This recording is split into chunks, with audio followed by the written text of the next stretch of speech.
noite, ela falou algo muito interessante. Ela falou que poderia ter desculpas para ela não subir e trazer uma palavra.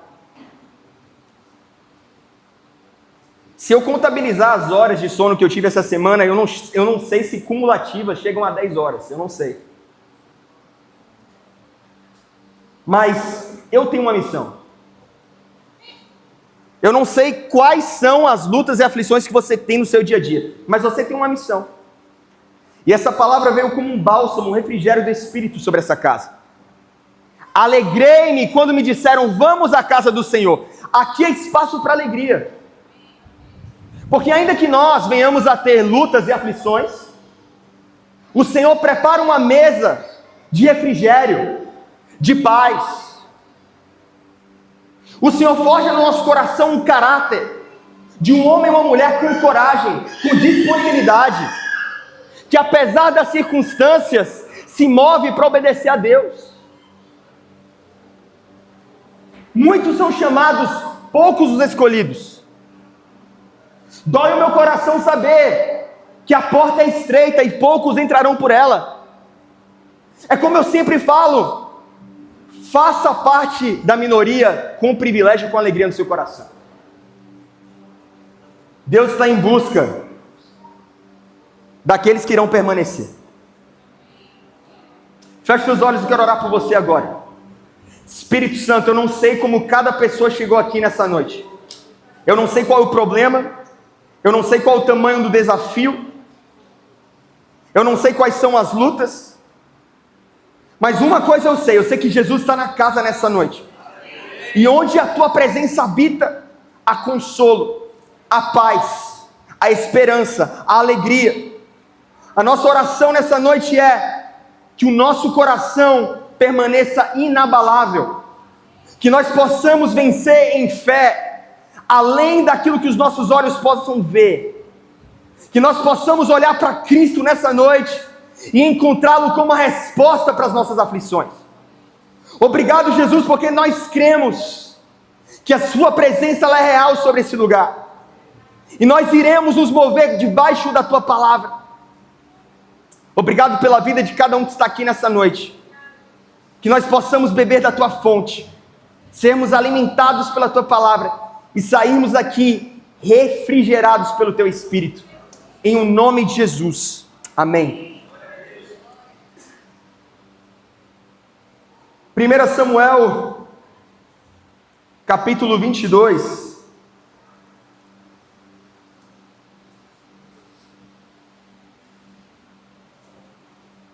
o texto diz, Davi, portanto, partiu dali e fugiu para a caverna de Adulão, e quando seus irmãos e toda a casa do seu pai ouviram isso, foram para lá com ele.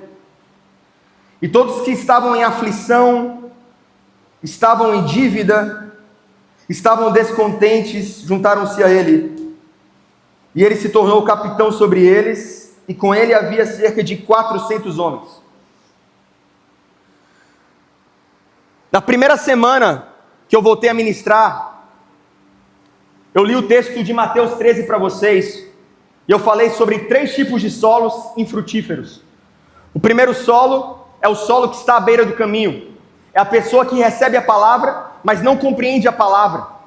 Com isso, essa pessoa é levada por qualquer vã filosofia. Qualquer dificuldade ela para.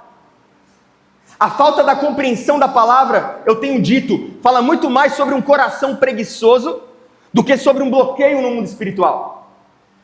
Nós precisamos ser diligentes com a leitura da palavra. Nós precisamos ser diligentes com a nossa vida de oração. O outro solo é o solo pedregoso. O solo cheio de pedras, ele não multiplica, ele não prospera. Por quê, pastor? Porque nas primeiras dificuldades, nas primeiras lutas, ele cai fora do barco, é inconstante. E por último, o solo espinhoso, é o solo de muitos religiosos que estão na igreja, mas que estão sendo sufocados. Por que sufocados? Porque estão inclinados ainda com os prazeres da carne. E quando nós servimos a Deus, meus irmãos, nós não podemos dividir o nosso coração com qualquer outra coisa. Não podemos servir a Deus e a Mamon. Não podemos servir a Deus e termos como ídolo qualquer que seja outra coisa. É Deus unicamente pronto. O solo espinhoso é o solo de muitas pessoas que vão à igreja e acham que estão buscando a Deus da maneira correta, e vão à igreja apenas pedindo, apenas esperando riqueza, prata, ouro. Nós estamos aqui porque nós entendemos que Cristo já pagou um alto preço na cruz do Calvário, e estamos satisfeitos com a obra salvífica. E nós temos apenas uma coisa para fazer a partir de hoje: entregar e devolver a Ele tudo que temos e somos. E esse solo, meus irmãos, a Bíblia vai falar que é um solo fértil, que multiplica 30, 60 e 100 por 1. Eu creio que a partir da palavra que nós recebemos de 2025 para 2026, que seria um ano do crescimento, haverá um povo que vai pegar a palavra de Deus e, compreendendo a vontade de Deus, vai plantar essa palavra. E aquilo que você planta, você colhe. E você vai colher 30, 60, 100 por 1. Não porque o teu coração está preso nas coisas desse mundo, mas porque você está submetido à vontade de Deus. A nossa busca nessa noite, para que de fato entendamos que Deus tem um tempo de multiplicação para a sua casa, para a sua igreja, é: Senhor, qual é a sua vontade? Eu quero buscar a sua vontade. Eu quero viver a sua vontade. E nós falamos na primeira semana, buscamos isso no solo da intimidade, tempo com Deus. Buscamos isso no solo do serviço. A grande comissão não é só para pastor, não é só para líder. Ide e pregai o evangelho. Ide, pregai o evangelho, façam discípulos. O que vocês têm feito no trabalho de vocês? O que vocês têm feito na faculdade de vocês? Ide, pregai o evangelho. É a grande comissão, é o serviço, é um estilo de vida, é adorar a Deus. E hoje eu queria falar sobre o solo da comunidade. Quantos aqui amam ser igreja? Um cara me perguntou essa semana de maneira interessante, falou: pastor, se eu não for para a igreja, eu não congregar, eu vou para o inferno? Falei: não penso dessa forma. Sinceramente, eu acho que não. A mesma pessoa que pergunta: pastor, e se eu não me batizar? A gente tem um ladrão na cruz com Jesus, que não teve tempo para se batizar, mas se arrependeu. Logo, nós cremos, entendemos que ele foi salvo, sim ou não? Agora, se eu tenho uma revelação de quem Cristo é, e eu amo aquilo que Jesus ama, eu tenho que viver em comunidade. Porque Jesus só andava com pessoas. E aqui nós temos nesse texto, Davi partindo para uma caverna. Davi, o homem segundo o coração de Deus, em uma caverna, fazendo tudo certo. Tudo certo. Não tinha pecado, não tinha falhado. Por que Davi foi parar na caverna de Adulão? Porque Saul queria matá-lo. Só isso. Só que tem gente que acha que Deus só vai se mover quando você estiver no topo da montanha. E tem sido pregado isso. E claro, muitas vezes a gente quer estar em lugares altos, amém? Eu creio em Deus que nos leva a lugares altos. Mas eu creio em Deus também que trabalha e forja o nosso coração em lugares secretos, em lugares onde muitas vezes ninguém vê. Davi está na casa de Adulão, não porque ele havia pecado, mas porque ele estava em obediência a Deus. A minha pergunta para você nessa noite é: no lugar onde você está hoje, eu não quero saber se você tem estado com o coração aflito, por mais que eu venha orar por você e pedir a Deus para que o seu cenário transforme e seja mudado. A minha pergunta maior para você é: diante daquilo que você tem vivido hoje, você sente que o lugar onde você está hoje tem agradado o coração de Deus? Porque Davi está ali, tudo certo, ungido rei, matado Golias, em obediência, Deus prepara Davi dentro de uma caverna. Quem são as primeiras pessoas a chegarem? A sua família. O texto vai dizer: chegam os irmãos e chegam os seus pais. A primeira coisa que acontece aqui, restauração familiar. Porque eu não sei se vocês conhecem a história de Davi, mas Jessé havia esquecido do seu filho. E o texto vai dizer que Davi, na caverna de Adulão, os pais vão até ele.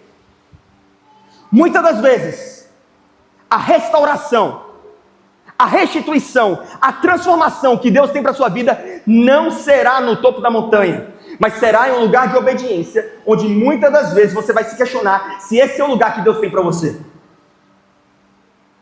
Restauração familiar, culto da família. Eu louvo a Deus pela minha família. Eu louvo a Deus pela minha esposa. Eu louvo a Deus pelo meu filho. Eu louvo a Deus pela vida de vocês. A primeira pessoa a se aproximar dele, seus irmãos e os seus pais. Em um lugar de caverna. Em um lugar onde não fazia sentido aos olhos humanos. E depois vai chegar mais gente. E aí que vai começar a ficar interessante. O texto diz: chegam os aflitos, chegam os endividados, chegam os amargurados de espírito. Agora eu não sei vocês, mas se eu fosse Davi, provavelmente eu queria uma outra companhia. Eu já estou na caverna. Eu já estou em um lugar de aflição. Saul quer me matar. E Deus traz para mim endividados. Deus traz para mim aflitos. Deus traz para mim pessoas descontentes. Qual é a dinâmica de Deus debaixo disso? Eu queria um terapeuta renomado. Eu queria um coach. Eu queria, não sei, alguém influente, mas certeza que eu não gostaria de receber alguém que estivesse em uma posição pior do que a minha. E é essas pessoas que Deus coloca no lugar de Davi, porque Deus queria tornar em Davi um rei. Deus queria estabelecer sobre a vida de Davi um reinado. E quem quer governar e liderar, vai ter que liderar pessoas endividadas, cansadas, sobrecarregadas e vazias. Deus queria forjar e colocar Davi, antes de ocupar o trono, um coração alinhado com o dele. Davi estava aflito, mas quantas vezes o pastor que está aqui pregando tem que pregar cansado? Quantas vezes você na sua empresa tem que trabalhar, tem que dar exemplo para os seus colaboradores, mesmo estando cansado? A vida funciona nessa dinâmica. Quem tem tempo para desculpa não prospera, não avança. Mas quem tem tempo para obedecer a Deus, esse solo é multiplicado, esse solo prospera. Essa pessoa vence na vida. Por que, pastor, Deus envia para Davi as piores pessoas possíveis aos olhos humanos? Porque quem quer governar tem que pulsar no coração dele a mesma coisa que pulsava no coração do pai: amor por almas. Deus provoca em mim esse amor. E a oração que eu tenho feito desde o dia que o Haja começou, antes de nos firmarmos como igreja, é: Senhor, envia os cansados e sobrecarregados, para que eles possam encontrar a resposta de Deus aqui nessa casa. Quantos aqui creem que Deus ainda ontem nós pregávamos sobre avivamento, Deus ainda, nesse ano, vai nos levar a uma conversão em massa, e essas pessoas serão tratadas em uma comunidade?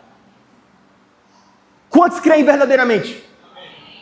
Se Deus trouxer o pior tipo de pessoa para você hoje, você teria coragem para cuidar dessa pessoa? E eu entendo que nessa perspectiva de crescimento, Deus vai nos forjando nesse lugar de comunidade, porque ninguém faz nada sozinho. Nós precisamos uns dos outros. E aí você tem Davi e Elias, dois homens que vão parar na caverna. Qual era a diferença de Elias para Davi? É porque Elias teve medo e achou que era o seu fim. O medo de Elias era tão grande por Jezabel que ele se isola na caverna. A caverna para Elias foi lugar de isolamento. A caverna para Davi foi lugar de preparação. Qual tem sido o teu lugar na fraqueza que você tem vivido, nas lutas e nos desafios que você tem passado? Porque eu não sei vocês, mas quando a luta vem para minha casa, eu tenho pessoas para orar por mim. Posso ouvir um amém? Eu não sei aquilo que você enfrenta, mas se nós estamos vivendo a igreja da maneira correta, as lutas que nós passamos é para ser compartilhada com os irmãos dentro da igreja. Quantas pessoas dentro da igreja têm orado por você? Quantas pessoas você pode contar verdadeiramente dentro da igreja? Era um lugar de formação para Davi. Imagine a cena. Deus diante de Davi. Eu te dou essas pessoas como responsabilidade. Eu te dou essas pessoas para você cuidar dessas pessoas. Certa vez me perguntaram: João, com quem você quer se parecer? E aí veio no meu coração vários avivalistas, né? Veio no meu coração Charles Spurgeon, que é o príncipe dos pregadores. Veio no meu coração Edwards, George Whitefield. Nós falamos sobre esses homens ontem. Veio no meu coração todos esses homens de Deus que marcaram o seu tempo. Mas a pessoa que mais pulsa no meu coração quando me faz essa pergunta é: eu quero me parecer com Jesus. E a pessoa que sempre pulsou no coração de Davi é: eu quero me parecer com Jesus. Abra a tua Bíblia em Mateus 11, versículo 28. Mateus 11, 28. O texto diz: venham a mim os que estão cansados e sobrecarregados, e eu darei descanso. Jesus está pedindo por um tipo de pessoa: o cansado e o sobrecarregado. O processo de Davi era cuidar de pessoas cansadas e sobrecarregadas. O Senhor qualifica o tipo de gente que Ele está buscando. Jesus vai dizer também: aqueles que vierem a mim, de maneira alguma eu lançarei fora. As pessoas que chegarem até a mim, de maneira alguma eu irei menosprezá-las. O que tem tornado muitas vezes a igreja um lugar onde nós não temos experimentado o avivamento é: o tratamento é diferenciado de acordo com o status da pessoa. Fala aí, misericórdia. Isso parte de liderança, isso parte dos membros. O meu coração deve pulsar por aquele que mais precisa de mim. Eu estou em busca daquele que mais precisa de mim. Não é alguém que tem algo a me oferecer em troca. É o que eu posso edificar e ajudar essa pessoa. Vinde a mim os cansados e sobrecarregados, e eu vos darei descanso. Você precisa agora começar a imaginar quem na tua família precisa mais de você. Ah, pastor, mas essa pessoa me dá muito trabalho. Tem um irmão aqui, fala comigo: pastor, eu não consigo nem perdoar essa pessoa. Quem é a pessoa que muitas vezes tira o teu sono no teu trabalho? Quem é a pessoa que muitas vezes é a pessoa que mais pega no teu pé? De maneira alguma eu lançarei fora.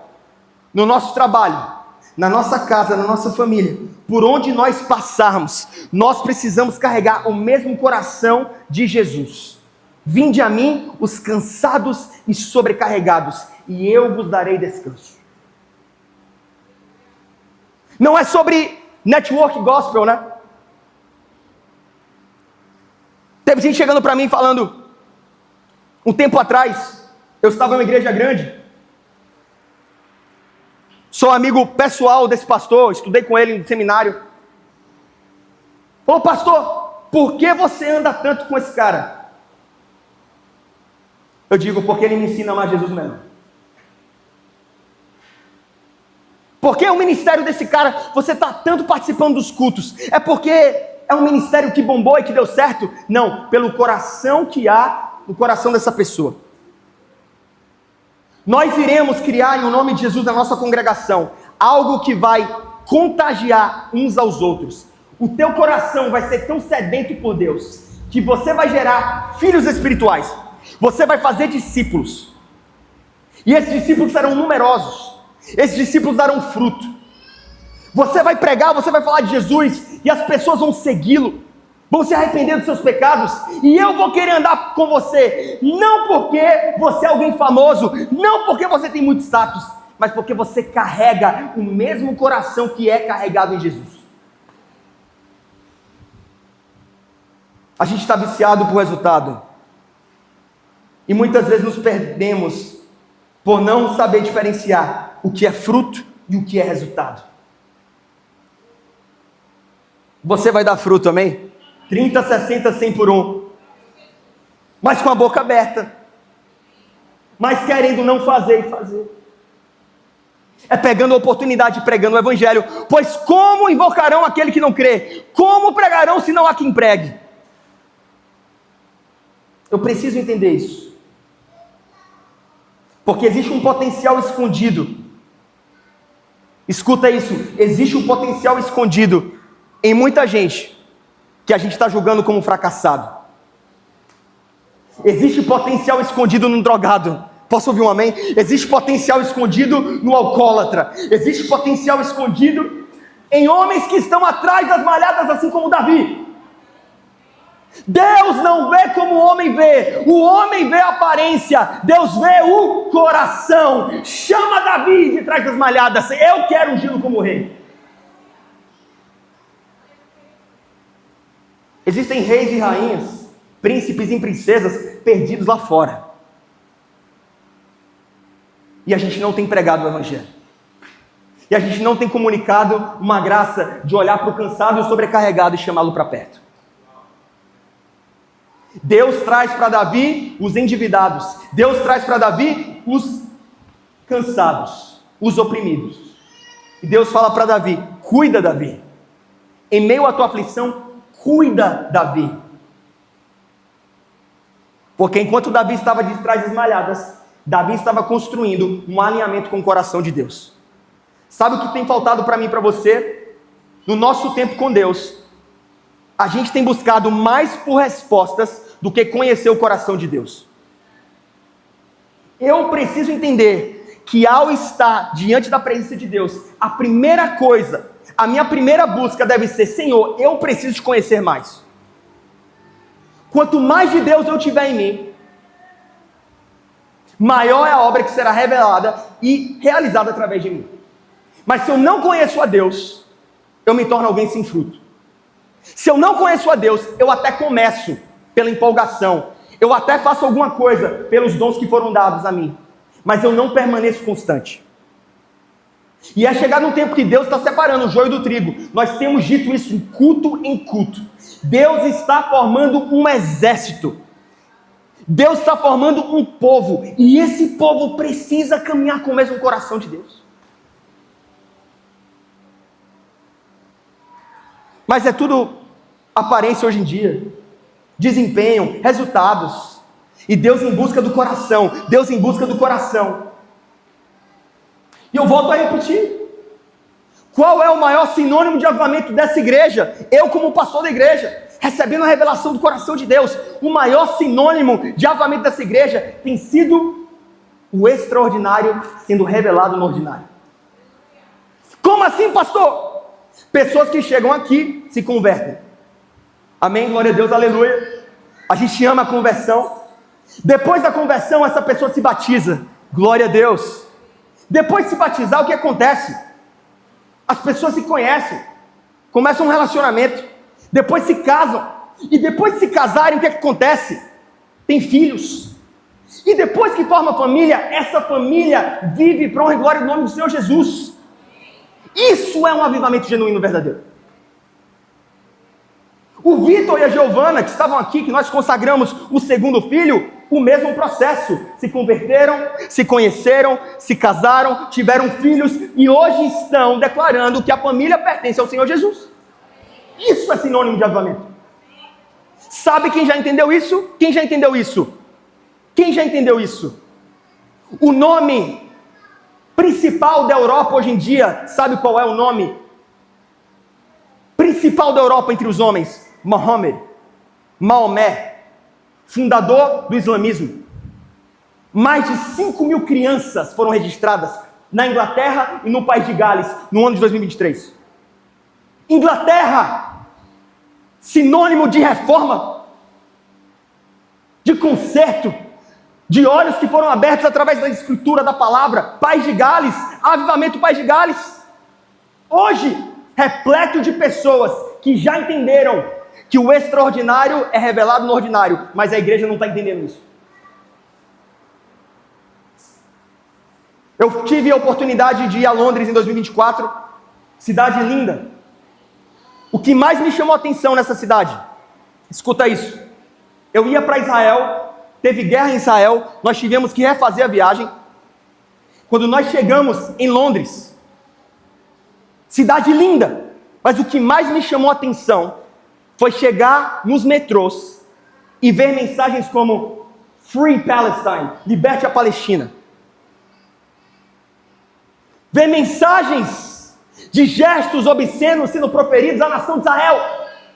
Entendam, eu estava indo para onde? Para Israel, para a Terra Santa.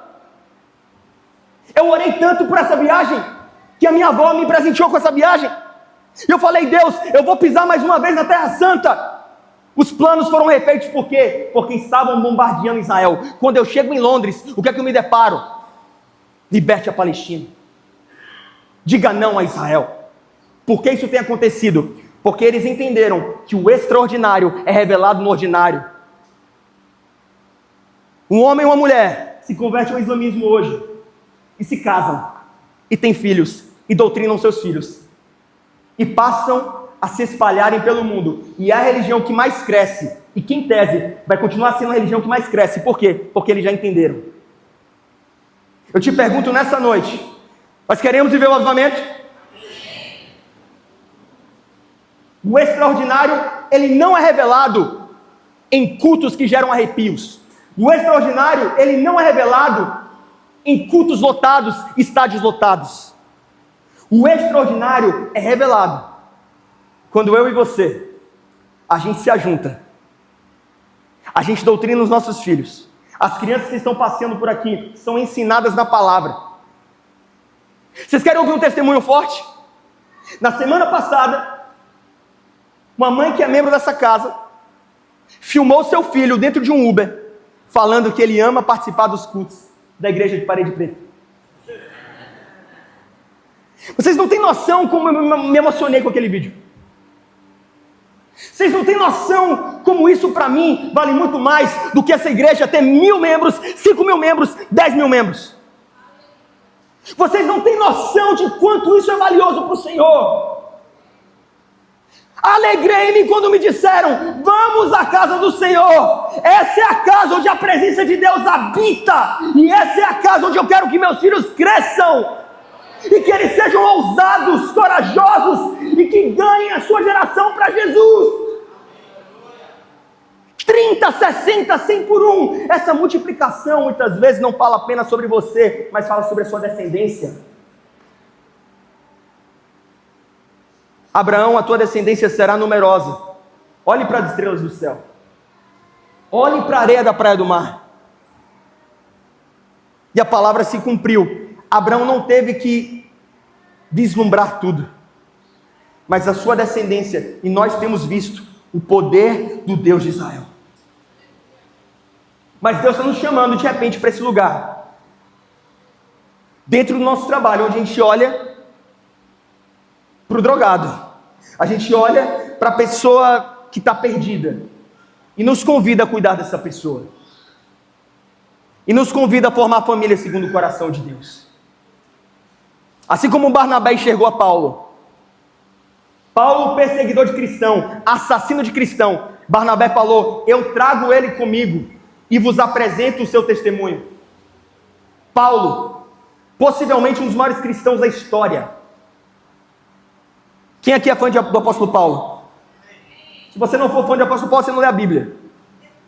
Ou então você não ama Jesus. Estou brincando. 400 homens. Aflitos. Como é que eles estavam? Endividados, descontentes. Aí eles vão passar para a liderança de Davi. Aí anos depois a gente vê esses homens acompanhando Davi nas batalhas, aprendendo estratégia, fidelidade, dependência diante de Deus. Aí a gente vê como o coração desses homens é moldado durante os anos de perseguição. Em 2 Samuel 23, versículo 8, a Bíblia diz: estes são os nomes valentes de Davi. Davi pega os endividados. Davi pega os descontentes. Davi pega, vamos trazer para a nossa realidade, os drogados, os alcoólatras, os prostitutos. Davi treina esses homens. E ao treinar esses homens se tornam parte do exército de Deus. Quem você tem treinado? Quem, na realidade, da tua empresa, do teu trabalho, da tua família você tem treinado? Quem é a pessoa? Pastor, o senhor não sabe, eu estou aflito, eu tenho meus problemas. Davi estava prestes a ser morto, teve que parar numa caverna. Como a irmã Tati falou, Davi tinha desculpa para dar? Com certeza. Eu não dormi a semana toda, eu tinha desculpa para dar para não estar aqui pregando para vocês? Sem dúvidas. Poderia colocar alguém. Mas Deus me trouxe aqui para pregar uma palavra que Ele colocou no meu coração. Chama os desesperados. Chama os sobrecarregados.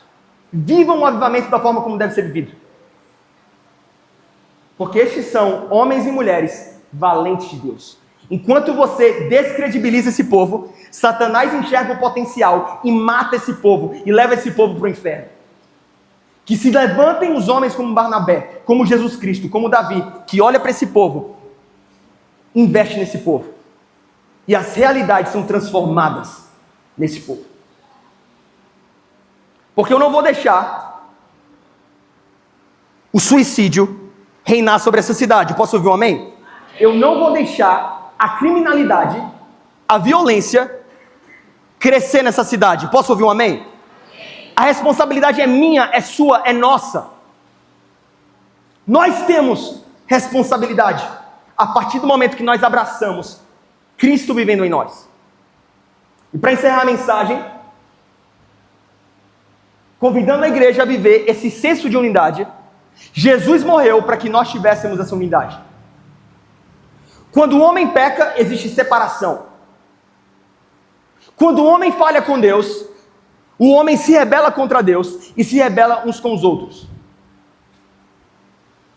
Quando Jesus é enviado para morrer por nós e sacrificar por nós, o véu é rasgado e aquilo que nos separava não é capaz de separar mais.